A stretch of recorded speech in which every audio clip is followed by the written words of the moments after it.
So Belinda asks, how can I best support my boyfriend who has anxiety and in particular depression?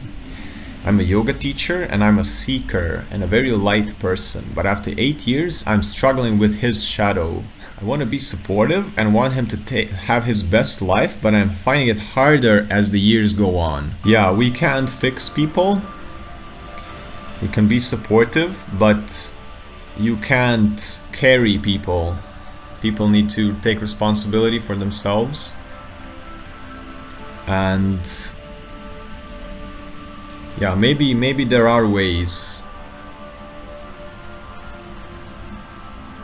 Belinda, good question. I went through a similar thing, but had to end the relationship after 8 years. There's this thing in human design. It's said that it takes 7 years for a person to change their entire life, and 7 to 8 years is most likely the threshold of people's relationships. One of the big, first threshold I see is 3 months, because after 3 months you truly get to know the person, and then it's you can see them in most situations, and then it's oh, I'm either continuing this or not. Then after 3 months, the next threshold is, I believe, when you move in with somebody, because after you move in with somebody, that's the point of when you get to know their habits and all of their mood swings and everything, and all the little things that maybe you never saw. And then I guess next time is maybe the 7-8 years. I think Deborah is right. Sometimes the best thing to do for them is step away. Yeah, that is true. That is true.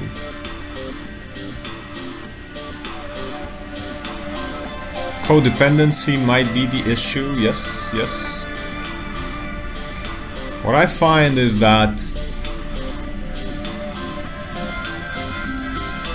immediately when I recognize in my own life, when I recognize my own shadow, I work on it immediately. Immediately I take responsibility for all of the stuff, and because of that, it's not easy being around me, because I'm gonna call you out on your shadow. And if that doesn't get resolved, continuously, if I call it out and I call it out and nothing is happening, I'm gonna give myself the right to keep on doing that, because I'm doing my work. So it's either gonna be both of us are gonna be doing the inner work and nobody's doing this, or we're not gonna get along so well. But yeah, I get what you guys mean. Yeah, this has sparked my curiosity. We see another person's shadow because we're standing in the way of their light.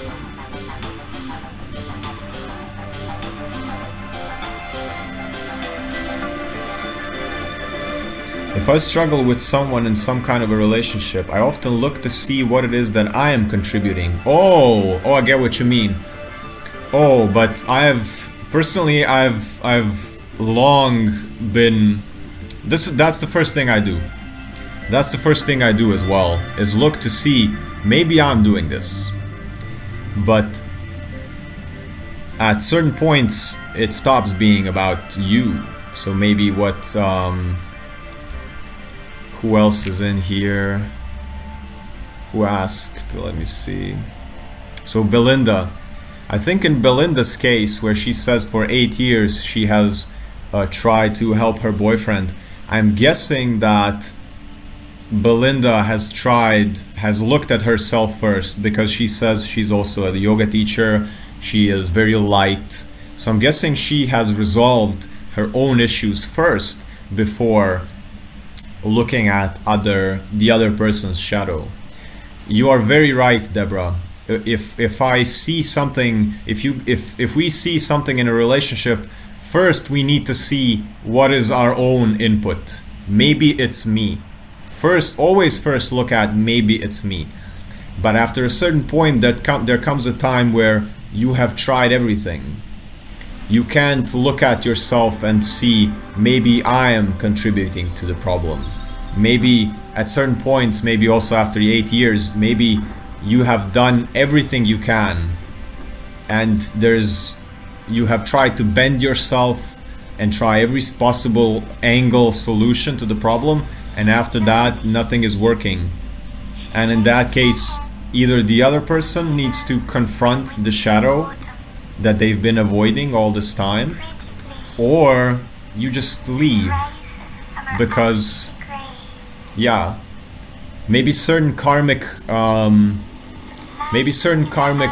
lessons are learned through one person, and you won't learn them until another person comes, or until you are alone enough, or similar things.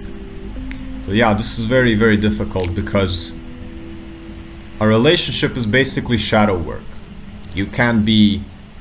Relationship cannot be without conflict, cannot be without shadow work, but there comes a point where it cannot go further unless both people want to move on.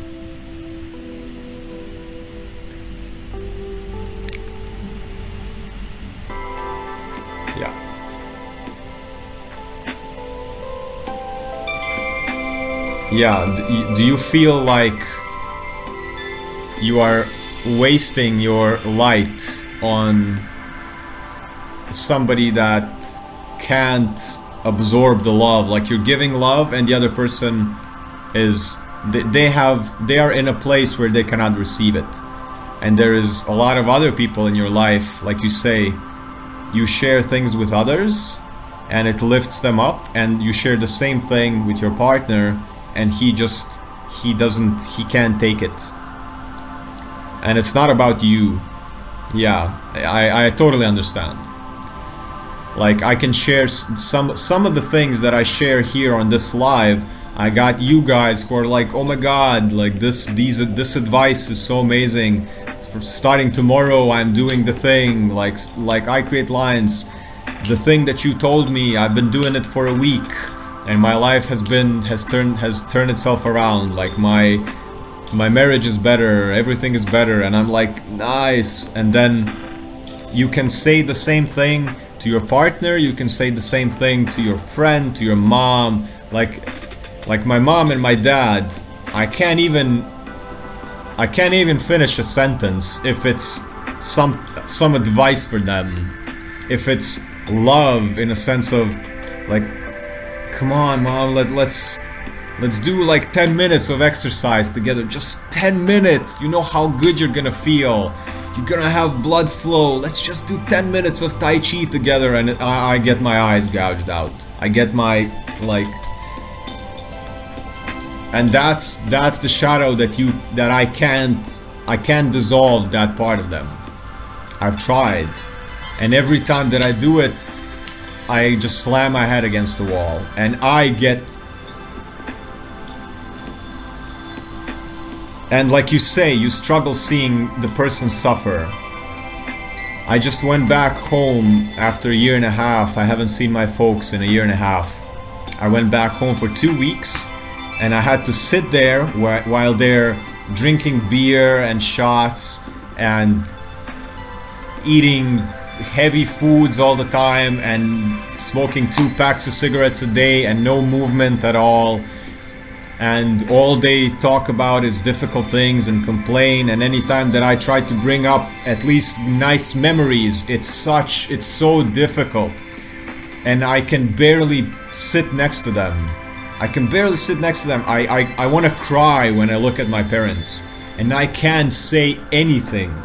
I can't express one positive emotion with them. I can't get them to talk about, like, maybe a little bit of like conversation about my childhood and their earlier years before the 9-to-5 grind ate them, or before they became so addicted to certain things.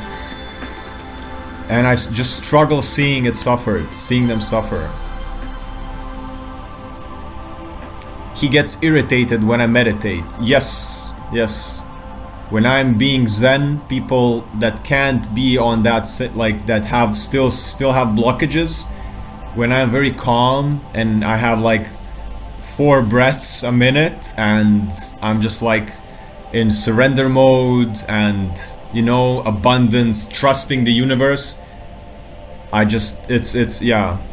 People get irritated. People just, everyone is on their own journey, and I'm guessing that these people will be able to be in that same space as us after they have gone through some other lessons, and we are not here to give them those lessons, unfortunately. And it's heartbreaking. Like, after 9 years, Belinda, I understand. Like, it's, you just, certain things are obvious for you, but it's not obvious for them. Of course, certain things that are obvious to another person, I'm totally blind to them. I'm deaf to something. And I guess it's how it's supposed to be. We can easily let go of somebody that has been our friend for 2 weeks, and you try to tell them something and they just won't listen, and then you're just like, okay, like, you won't listen, I'm not gonna waste my energy on the person. And it's easy if you've been a friend with somebody for a week, but if it's your parents, or if it's a long-term relationship like 8 years, it's very difficult to, it's almost like you don't want them to drown, but if you help them drown, then you both drown.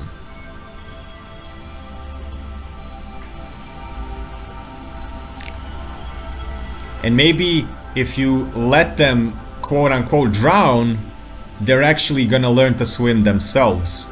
But as long as we are there to provide the support so they don't drown, they'll never learn how to swim. That's the fixer. Like, I recognize myself in certain situations to be that person, because I'm a projector in human design. I'm here to guide others. I'm here to see the entire shadow like this.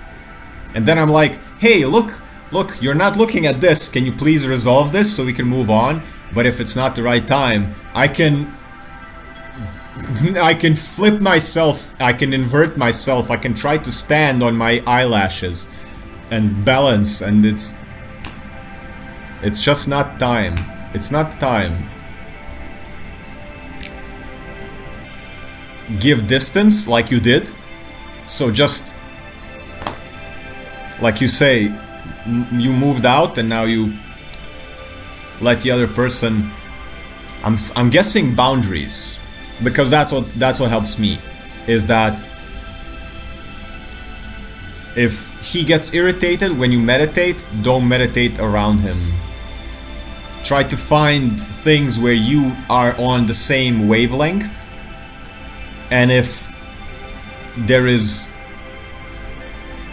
more time when you are not capable of being on the same wavelength than there is, then that's a big consideration of what to do. Either change how you view the relationship, maybe the relationship becomes more loose, and not in a sense more loose, maybe that it's an open relationship, but just that maybe you're gonna see each other less. And it's really a difficult thing.